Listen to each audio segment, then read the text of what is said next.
of the, I have the wrong one, yeah, of the Facilities Committee meeting.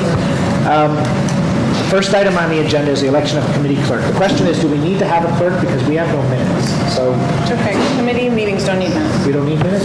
Okay, so that one's done.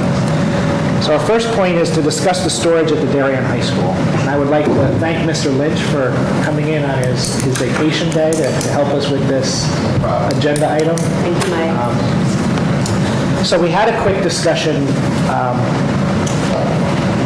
about 2 weeks ago with Mr. Lynch and Mr. Feeney, Miss Ackerman and I, and we went through the points on of our original storage shed, and that the original shed will not fit the work that we need to build today.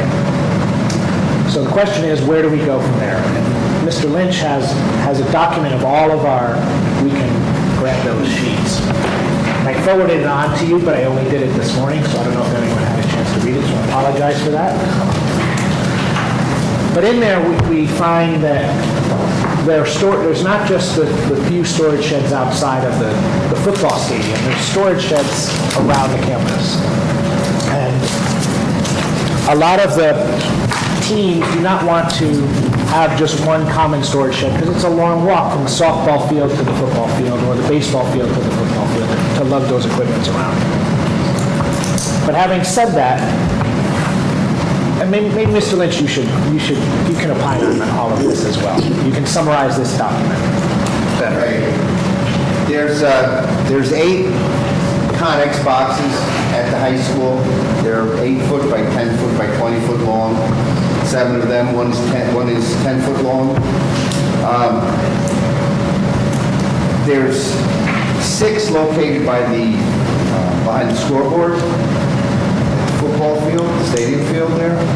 There's the small one is located over by the track throwing area behind Stadium East.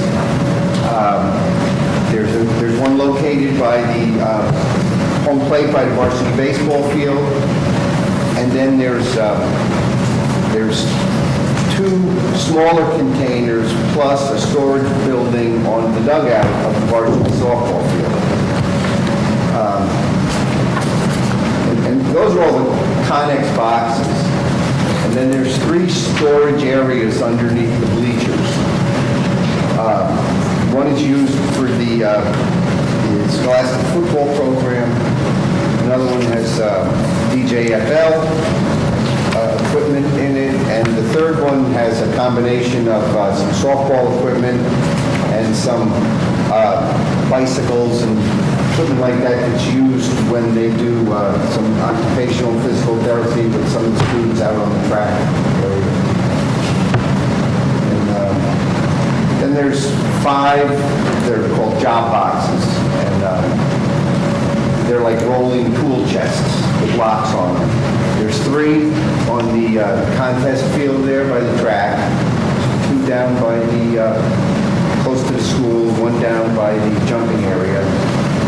There's 1 by the JV softball field. There's 1 by the center oval field. And in addition to that, there is a Connex box youth soccer has. It's at the middle school. And with that, we have asked the town for some money to build a storage facility. And in your opinion, was that money enough to build a storage facility that would fit the needs to house all of these Connex boxes? I don't think so. Part of that is now that we know what's under there and where we have to put footings, Yes. that space is no longer a viable space now that we know more, much like what Mrs. McCammon had to deal with on the cafeteria project.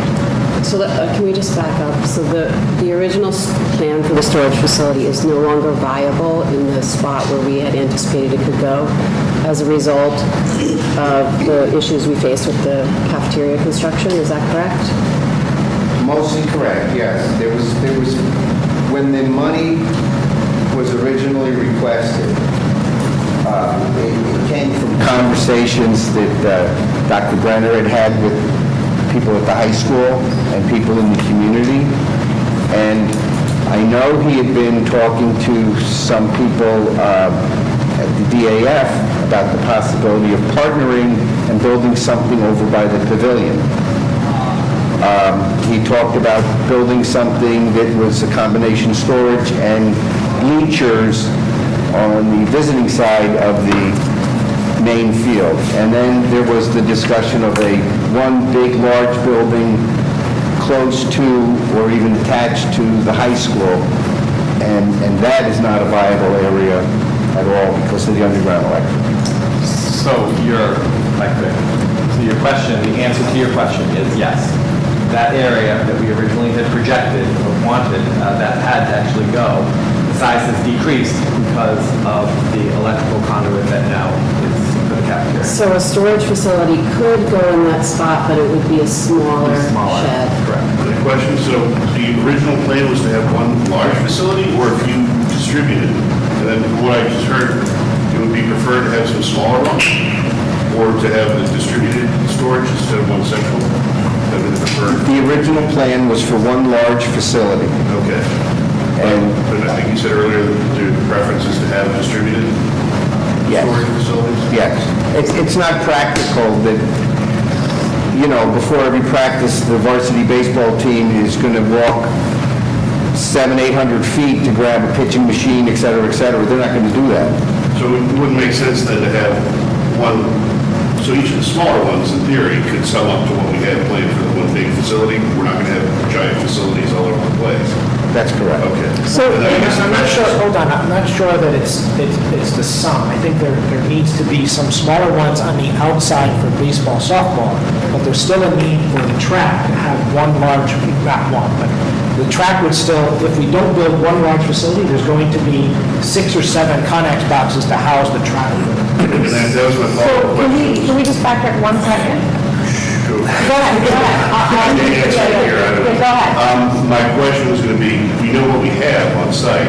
Have we scoped out the storage facilities we need? Because obviously softball doesn't need the same thing we need for, say, pole vaulting in terms of the configuration and space. Have we scoped out that work in terms of what actually needs to go in what places?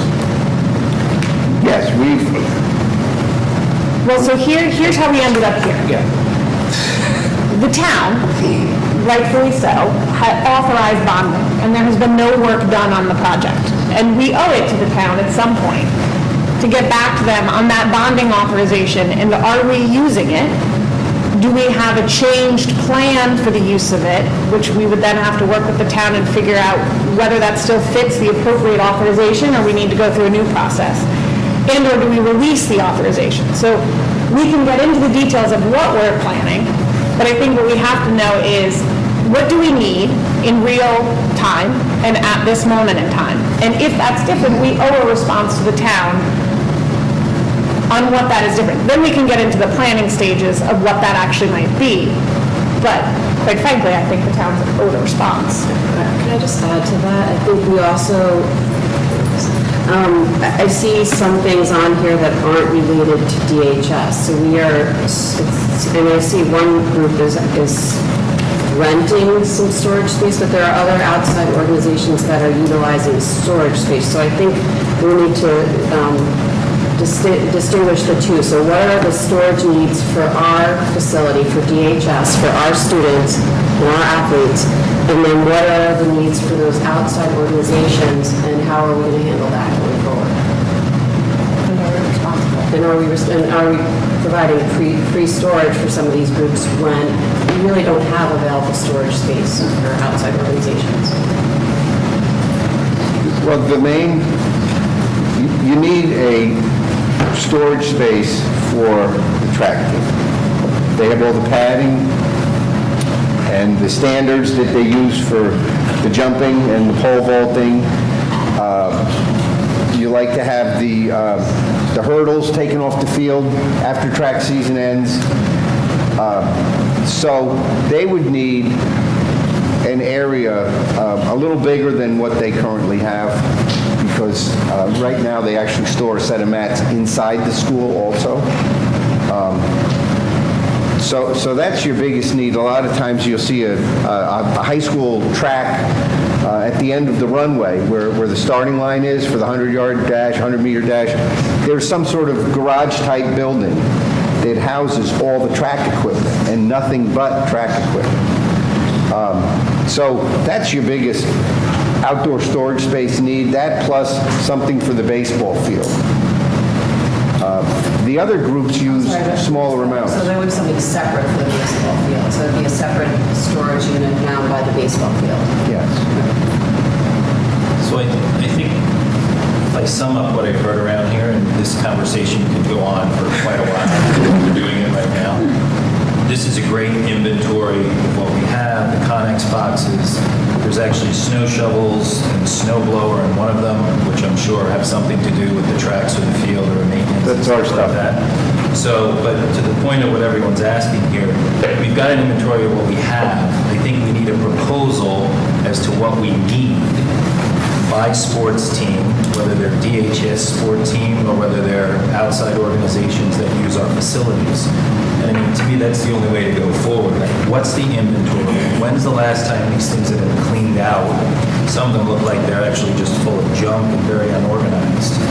And what is the need by sport? And then we can determine if there's a space on the campus where something can be put or built. But otherwise, Alice, we're just talking in one big circle here. Yeah. So I think Duke's right. We need to know the need. We need to, really quickly, we need to identify the goals of the project. Because if the goals of the project have changed, and it sounds like they have, but really we're trying to store our high school equipment properly. It sounds like we may always have Connex boxes. It's not like we're getting rid of all of them. But where do we need to put something? And then we can decide, do we have the right funding and or how to let the town know we're going to proceed, either by a fully new process and they can release the bonding authorization, or that we think this still fits the goals, and then we need to enter into that conversation in earnest with the town. Morning, Kate. I think several years later, we need to make a decision on working with the town and releasing those funds and kind of going back to the drawing. So that was the recommendation, and I think that we then thought it needed to be heard in facilities, and so that's fine. So at the June 11th meeting, if we think that is, the board could make that recommendation, and I'd be happy to let the town know that, but I can't do that without the board deciding. But it does sound like we have a need. We just need a plan for it. This is what you have. What spaces either need to be freed up or changed, or what agreements do we have or not have? And then what would we need to build? And then we can... And can we build it? And can we build it? Great, but I think we need to do a study of what that would look like and come up with a proposal and say we need X number of dollars to do a study to build Sort of it. at the drawing board. Because I disagree. I think our goals are still the same. The goals are to get rid of as many Connex boxes as we can and build a much nicer facility to store those equipment. True, I just want to be clear with the Board of Finance and the RTM if they feel that the goals have changed or not, because But I if think not, we need our to... goals are still, I think the process of how we do that has changed. We just because have to can't be do it. modified. It's Right. be modified based on the new information that we have. Right, Yeah, so, We have goals the same, but scope maybe a little different. true. Yes, so, correct. So for the June 11th meeting, is the committee, I'm ex officio here, so it's you Yeah. guys. Are we- Are you okay with Dennis and Mike coming up with something to present to the board, and then the board can decide the next steps? Part of Absolutely. that is deciding on what we're going to do with the funding that's been allocated already. Absolutely. agreed. It's been 2 years, we kind of... Right. So are we in agreement that we release that funding and then re-ask for a new? You need to make that recommendation to the board, and the board... But I want to make sure the committee is We make okay. that recommendation to the board to release the funding and then propose what the need is based on the fact that we have an inventory, but what is the need and what is the proposal? It may be a combination of things. If you go around on other campuses, we came in and some of the other schools we toured from an Oxford standpoint, it's a combination of Connex boxes, storage boxes, and sheds that you can buy at Home Depot that people have strategically placed around campuses. Some of it is aesthetics, some of the stuff needs to look nice and appropriate, especially on a campus out there, but that's what we need to understand. So this may evolve as part of next year's budget process. Yes. And then it can go through a full, that's something we So can we're think pushing about. it off to next year's budget process. I don't know that we are, but I'm saying it deserves a full review. Well, I would like to see a faster timeframe, if possible. I mean, this is something that we've had on our table for 2 years, and I feel like we're kicking the can down the road a little bit. So if there's any way to expedite the process, I would rather see that happen, but I guess it's... I think if the board chooses to release the bonding authorization, the question would be like, maybe there's money for a study in there to help expedite this, but we wouldn't have the capital funds to build. Right, and even the capital funds we have allocated for are not enough to build the building. It might not be sufficient. Yeah. Correct. I would like to see this happen as quickly as possible. There is a need, and obviously the town supports this project, so I would like to see some iteration of this happen as quickly as possible. So I'm not necessarily in favor of releasing the funding, but I can, I guess, get there if I see that there's a clear plan to keep expediting this process. Okay, Mr. Brown? Yeah, I think we need to have the scope clearly defined, and I think perhaps, I agree with Ms. Ritchie that we need to do this as quickly as possible. It's been out here for a while, but I don't think it's appropriate to have the bonding authority and the funds tied up if we're not going to be putting them to use. So shall we take a vote on? Can't vote. We can't vote? Okay, so we will bring it to the board. Next item, portables, or enrollment, temporary buildings. And before we start, I received a letter from CDSP that they asked me to read since they are not here for public comment, so I will read that. So it goes, parents of Darien have long asked Darien's Board of Education to focus on educating our children under one roof in their respective schools. As we stated in this year's budget hearing, CDSP has publicly asked the board for at least the past 5 years to address the problem of the portables and to engage in active discussion and planning to renovate Henley Homes and Royal so that the portables can be eliminated. As advocates for the safety and best interests of our districts, children, and families, CDSP strongly supports renovating homes in Henley as soon as possible in order to remove the portables. This is by far the biggest facilities issues that parents and PTOs discuss with us. We are encouraged to see this on your agenda and look forward to seeing a plan to remove the portables in the very near future. Please forward this to other members of the committee and reach out to us with any questions. Thank you. Julie Best and Sarah Parent. So with that, I see Mr. Feeney has brought the enrollment projections as well, but I printed out the 4 pages on the medium school projections, which McBride and McBroom presented to us in December, and that was their plan that they thought would be the most feasible plan. And if you look through that and see, let me go back one step. So they have elementary school projection summaries. In the very near future, they're saying Tokenique may decline, no elementary schools will gain in enrollment, and the least overall decline is Oxbridge and Henley. Beyond 5 years, they're saying all schools begin to level off and rebound during the second 5 years.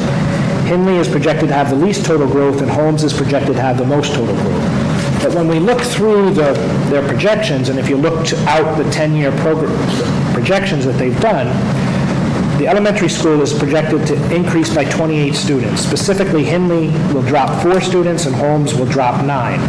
But that doesn't free up classrooms. Henley has 3 portables, and freeing up 9 students is not going to allow 3 classrooms to disappear, and same at Holmes with their 1 portable. So I think the administration and Board of Education has done a tremendous job on security and implementing plans to make our schools safer, and yet we're literally opening up the back door to allow students to go out to these portables, and we're putting all of that security at risk of how we've done it. Not at risk, but we haven't done it. Portables are not the work that we should be looking at for the town of Darien. So with that, I think we need to look at what are our options. One is to build additions to those schools, and/or the second process would be redistricting. I don't know if there are other options, but those are the 2 options. Brave man this No, morning. but I think in order to do this, we have to discuss our options, and one is redistricting, right? And that would be a question. But again, if you begin to look out in the 10-year program, so I mentioned Holmes and Henley, Oxbridge is expected to increase 14 students, and Royal is expected to increase 27 students. So we're looking at a total of 28 students increasing throughout the district. Now, I look to Mr. Deneen and say, can Ox Ridge support an increase of 28 students in the elementary school to allow redistricting? Or is that something we even want to undertake? Well, I think the first thing you have to think about is the fact that once that campus is built, we'll be consolidating ELP there. So I think you have to back that into one of the classrooms that frees up in those other schools. So, and then I think it's just a broader conversation. If that school can handle another 20 kids. But Holmes doesn't have ELP, so that doesn't free up anything there. And Hinley, I think it's all at Royal, and so we're not going to free up classrooms there, so. So one way to maybe look at this is what the board decided in terms of priorities was that to bring Ox Ridge forward because it was the priority need in the fact that the building was failing. Once that plan was established and set, and the building committee is working very hard to do that, we said that we would take on the next issue, which was portables. And so now we're at that stage. What does portables look like? So we have the master plan. That master plan allows for building at schools. So the board and/or facilities committee could take a look at that and see whether they think those are viable. Another option is redistricting. I would caution 28 students and where it might be hard. I think also Malone and McBroom did not take in the downtown Baywater project, but they didn't know that it was approved. So we need to look at that and factor that into those numbers. Redistricting is a broader conversation maybe the board should look at. I think Jamie McLaughlin of the Board of Finance also wanted to make sure we regularly looked at that. But I do think we're actually, to CDSP's concerns, we're right where we said we would. And so this is an issue that the board should take up. Portables have been a concern. And the first step might be for facilities to look at that master plan and see if that is viable still, if that's something they would like to look at. But I do think originally there were 3 goals: Ox Ridge, consolidating ELP, and portables. So Ox Ridge automatically helps consolidate ELP, and now we're at the portable conversation. The goal of that school is to build for capacity expansion. Yeah. So, I mean, that's been the objective all along, not to value engineer the school to a particular budget, but to build a school that's needed that incorporates, future expansion and growth of the district. So I would suggest that maybe bring this to the board. The board could then choose where they wanted to go, including to instruct the administration to re-look at the current master plan, see if it is viable and/or it needs updating based on the new enrollment projections. With those new enrollment projections and all the information, if there's any new recommendations and/or a recommendation from the administration to make to the board, that would be helpful, and then the board could recommend facilities, we'd like you to investigate these next steps and come up with a viable recommendation. I would just add on to that, if there's some way that the Ox Ridge building project can positively impact the portables. I've been passionate about the portables and eliminating them for years.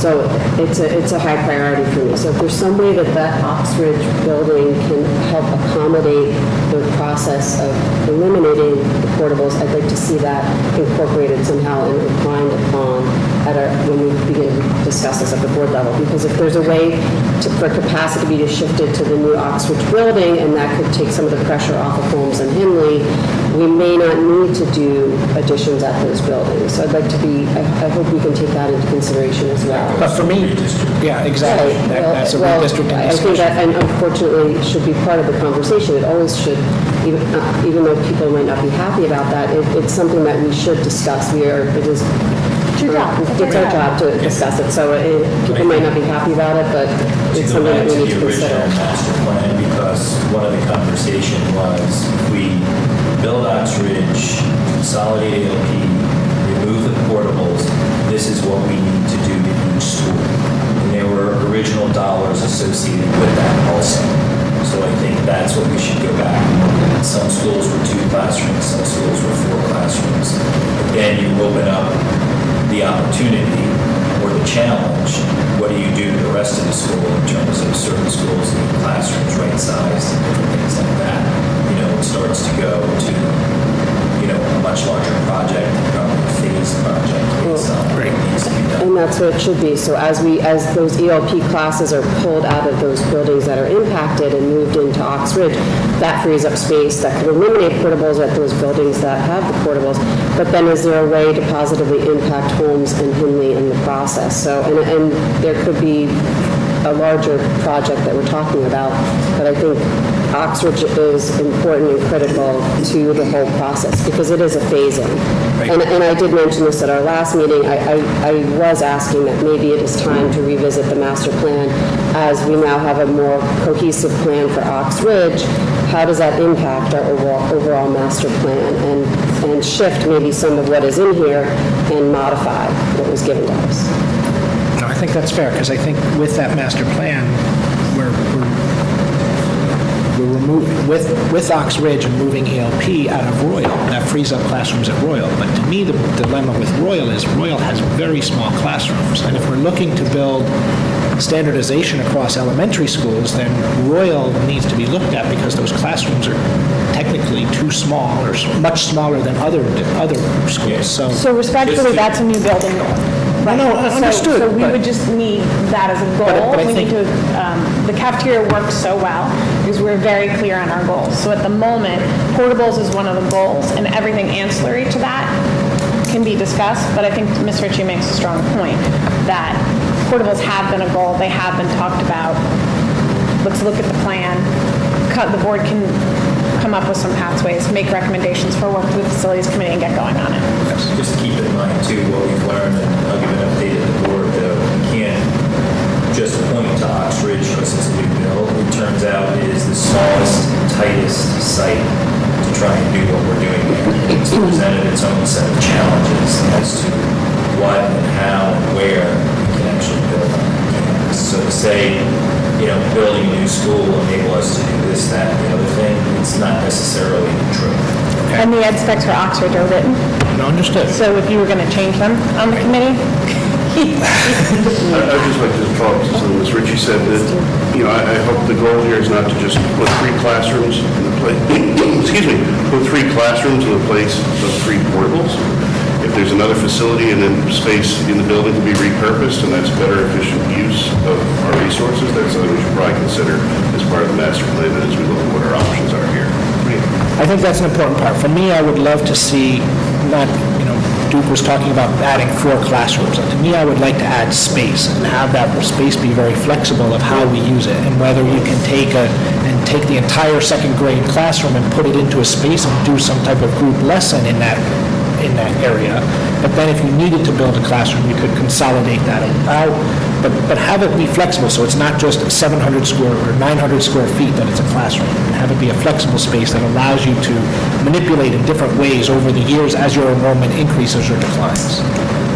So again, I'd when we talk about specs and Right, down the road exactly. when we start getting into the nitty-gritty. But I think for now, the whole board needs to opine on the direction of this. So as a committee, do we want to bring this forward at June 11th, that we recommend the administration look at, one, what it would cost to continue the master plan and build, and/or redistrict, to see if that would alleviate the necessary need for that? So my advice, again, Yes. up to you all, I'm happy to put it on the agenda. My advice would be to ask the administration for their recommendation for portable solutions and varied recommendations, rather than tying them, the work specifically to redistricting and building.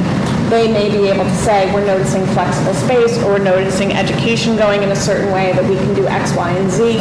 So I think the first step is, we'd like you to come back with recommendations on how to deal, the goal being to eliminate portables in the most fiscally responsible way and meeting educational needs. We should be deliberating on whether or not we should be modifying the master plan. Right. But that we need to revisit it based on the specs set for Ox Ridge and what that impact will have on our other facilities, and then how that continues on to achieve our goals, which is Ox Ridge, ELP, portables, and we're still stuck on number 3, and we need to find a solution for number 3 and keep that moving along. So do we want to discuss that at the board level, whether or not that master plan revision is necessary? Okay. And awesome. Yeah, I think we do. I'm not opining, I'm. But I think that's what I'm Just asking, I'm not demanding. I think I'm happy to put it on. I think these discussions should be at the board level, and I think this, I think, Yeah, we should be out of this. so to me, I think I would like, to your point, to task the administration to give us that answer, but I don't think it needs to come back through this committee to funnel back to the board. I think that it should be, It should it should come come back back. to the board. Yes. And then with that, then whatever comes back to this committee, we can do that as needed. So maybe what you all need to do today is just recommend that this is an agenda item. And I would put it on an agenda item. You can certainly summarize the discussion here. The board can all have a chance to opine, and the administration can take their work orders from that Okay, discussion. so I think we would like to put, we agree that we would like to have this as an agenda item in the near future. Yes. I would try for June 11th. It's really I packed thi- I because we think- cancel the meeting, but if I not, think it's up we'll to, do the you know, next. if the administration can have the If they're information, prepared. right? If they're not ready by June 11th, then it's Yes. not. Well, let's keep the process going, Right. because this is important, this is critical to the security and well-being of our students. So let's Agreed. keep this process going, we've been working on it a long time, let's keep achieving our goals. Anything else? No. Anything else? Okay, I think that was our last agenda item. Is there any public comment? Morning, everybody. John Sweeney, Chairman. On the storage stuff, I think you guys are going down the right path. I want to give you a couple ideas that might help facilitate that. The first one being maybe perhaps use the planning and zoning office to look at the site, look at the setbacks, look at the areas and places things could be built. Look at, where appropriate areas might be, because there are definitely a lot of hidden pockets of undeveloped areas. Number two, I'd encourage you to reach out to some people that have intimate knowledge of the site too. Joe Canis, Luigi Swaldi, Peter Graham, Mark Nabel. They have definitely had conversations, as Mr. Lynch said, with the previous administration about some ideas. Two of the ideas were mentioned, expanding the bleachers and finding some, it's not a huge storage area that you can build over there, but perhaps. And also there's an area next to, or in the vicinity, will be on the east side of the concession stand. I do have intimate knowledge, both personally and professionally as P&Z of the site. I was on the DJFL board, I know kind of the underpinnings underneath there. There's also some areas that some old netting is still stored, so some of that can be cleaned out as well. I think over the long term, those transport storage bins aren't the solution where they are. I mean, they're not supposed to be there permanently, or it hasn't been approved on the site plan, so kind of think about that over the long term too. But I know there's a lot of members of the community that have a lot of good ideas around this, and there is a need, desperate need. I mean, I've been with some of the board members on site, and we've talked about having seen the hurdles out, in the dead of winter and that sort of thing. So I'm encouraged that you guys are looking at this and I would really use Jeremy's office to really figure out what's available on the site as one of your starting points. So thanks for hearing me out. Any other public comment? Seeing none, I'll entertain a motion to adjourn. Mrs. Ritchie, Mr. Brown, so all in favor? Thank you, and adjourn.